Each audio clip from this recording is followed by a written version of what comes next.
สินเทียมพับพรบวรพิเศษอันติเลกันเตโชชัยยมังคลาดิเลกอเนกสวัสดี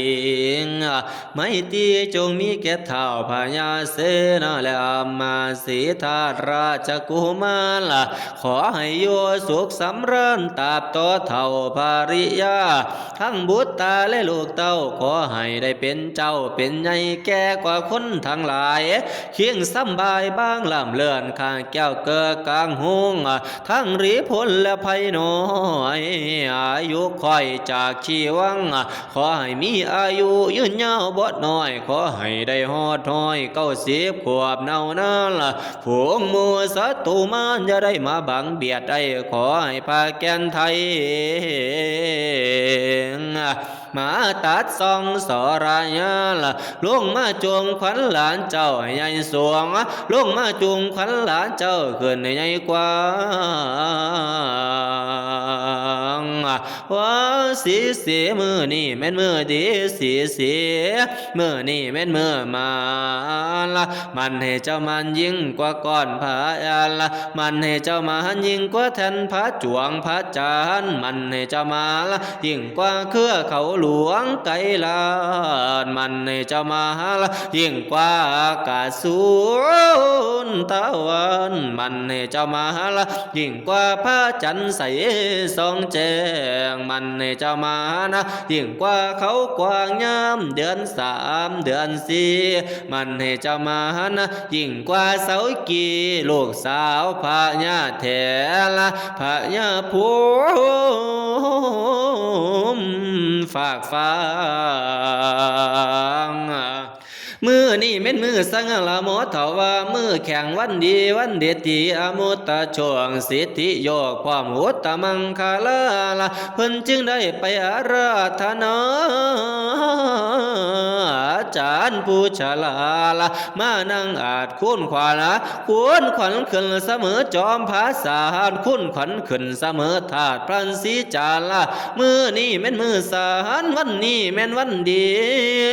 วันเด็ดทีอมุตตะช่วงตกใบนี้หากแม่นตกไม่จานละขันนี้แม่นขันไม่แก้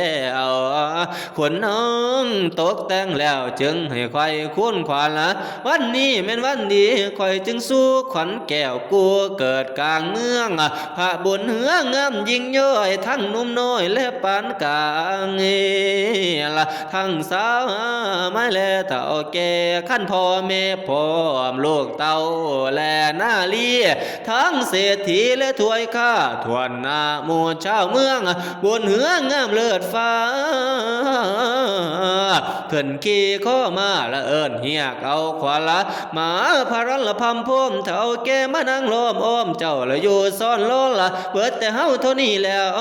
ย่อผ้าขวัญขึ้นละมันกะบ่มีแกนเบิดแต่เฮาเท่านี้แล้วย่อผ้าขวัญละขึ้นมันกะบ่มีได้ขอแก่พระแก่นไทยเจ้าผู้ละมีบุญละมาซอยควรซอยย่อขวัญหลานเจ้าเนื้อคอยละจากชวนเอาเจ้ามาดฟ้าผู้อยู่กำฝ่ายเหนือมาซอยคุณละซอยย่อขวัญหลานเจ้าเนื้อคอยจากเชิญละเอาน้องคำเฟือผู้อยู่กำฝ่ายไตละมาซอยคุณละซอยย่อขวัญหลานเจ้าเนื้อคอยจากเชิญละเอานางแอกไข่ผู้อยู่หออาสนาคำนะมาซอยควรซอยย่อขวัญหลานเจ้าเนื้อเสียบหมอสะดำละโลกมาแต่ผู้น้อยละมาซอยคุณละซอยย่อขวัญหลานเจ้าเยื่อ30หมอน้อยละโลกมาแต่เมืองสวงละมาซอยคุณซอยย่อขวัญหลานเจ้าเนื้อเสีย10หมอละโลกมาแต่เมืองฟ้า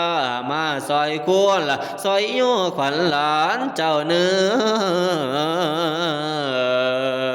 เนี่ยละ50หมอกาลูกมาแต่ผู้หอผู้ห้องมาซอยควรซอยย่อขวัญหลานเจ้า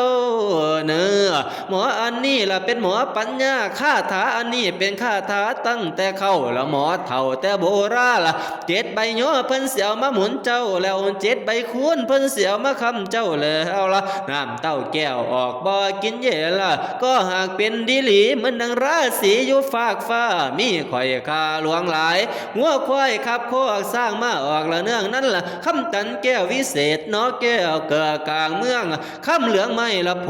ใส่สีไว้วอลาแก่นหนา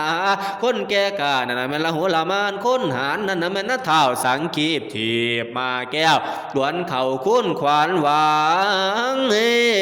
ละมาเยอะละควาน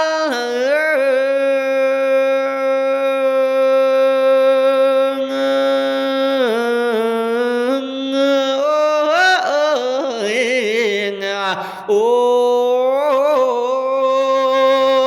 ยขวัญเจ้าไปปลูกผู้เป็นห้างก็ให้มาสาละมือนี้วันนี้ขวัญเจ้าไปปลูกหมากเป็นใบก็ให้มาสาละมือนี้วันนี้ขวัญเจ้าไปปลูกหัวสิงไข่เขียวอ่อ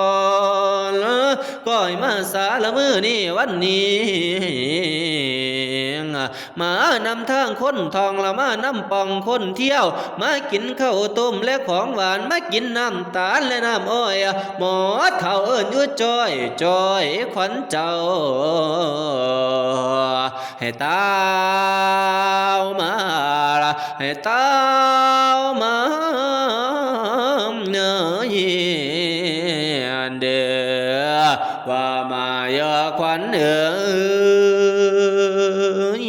ขวัญในและขวัญนอกขวัญขอกและขวัญข้างขวัญแอวบางกลุ่มเกี่ยวขวัญท้องหน่อยและห้าวนมขวัญผมดำดูอาจขวัญป่าตันและเจรจาขวัญตาและขวัญคิ้วขวัญนิ้วและขวัญแขนขวัญขาแพงกลางไหลเราไม่นั้นขวัญหัวก็ให้มาสาเมื่อนี้วันนี้วันมาเยือนขวัญ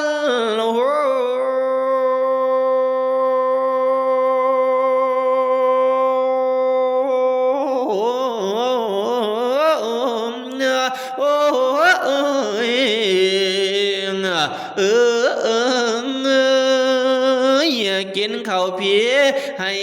ขวัญเจ้านี่นะเขี่ยวมากผีให้ขวัญเจ้านี่นะค่ายให้เจ้าขืนมาได้ทองเปล่าให้เจ้ามาอยู่เสืบสร้างดอมแม่มานาทั้งปิดตาและเสื้อโคจะได้กิ้วโกรธและโกรธท่าให้เจ้ามารักษาตนตัวเจ้ากาตัวเท่าละเทียรักขาก็ขาดเถิน